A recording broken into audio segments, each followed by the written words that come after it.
Do you know what this, and this have in common? They're all iconic Taiwanese breakfasts. Let's take a bite.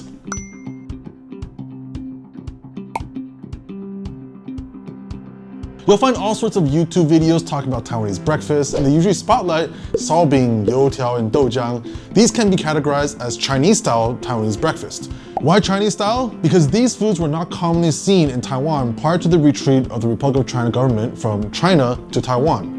Prior to the retreat, many of the Han people in Taiwan immigrated from southeastern China.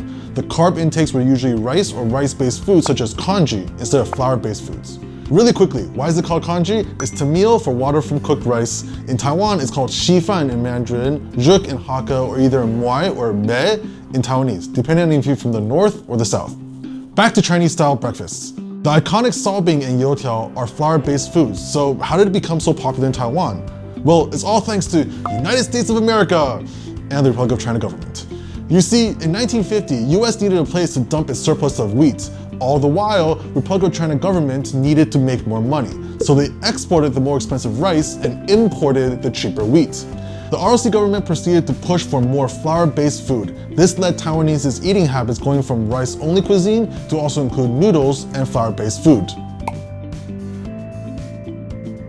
While Chinese-style breakfast may look the most fascinating, the most common breakfast shops in Taiwan actually sells hamburgers, sandwiches, and egg pancakes. Wait, that sounds like a deli breakfast. Yeah, it sure does, and probably why not many YouTubers talk about it. In 1980s, this Western-style breakfast picked up in popularity due to the rise in feminism. After the end of martial law in Taiwan, women's rights were more protected by the law, and society was also more accepting of a married woman having a job. Crazy idea, I know, right? However, despite the rise of professional women, the responsibility of preparing meals still lies on the woman. But a professional woman ain't gonna wake up early just to cook. So instead, she simply buys breakfast for herself and the family. So why these Western foods? Previously mentioned Chinese-style breakfast took time to cook, even for stores.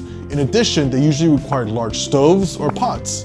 Western foods, with the magic of freezers, could be packaged, frozen, defrosted, and cooked easily. Today's Taiwan, you'll see these breakfast shops have 30 to 40 items. Simply an egg pancake, like a savory crepe, would have 10 different toppings, at least.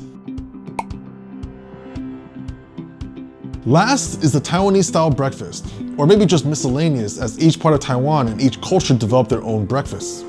Here, we want to talk about a special breakfast from Tainan, the beef soup, not to be confused with beef noodle soup. In 1980s, Taiwan's economy was primarily from agriculture and manufacturing. In general, this meant a lot of manual labor. To sustain the body, a hearty breakfast with a lot of protein was sought after. At the same time, Tainan had Taiwan's largest cattle exchange as well as the largest slaughterhouse. This meant Tainan folks were always able to eat the freshest beef. Making the beef soup was fairly easy. Thinly slice the fresh beef into a bowl, pour in some hot, light beef soup, get yourself a bowl of rice, and there! A hearty breakfast for a working person. One thing to note is that this beef is never refrigerated. These are iconic Taiwanese breakfasts and how they came to be. What iconic breakfast can you think of? I've always wondered how bangers and mash came about. Maybe I just like saying it. Bangers and mash, bangers and mash. Subscribe for more Taiwan facts and stories. I'll see you around.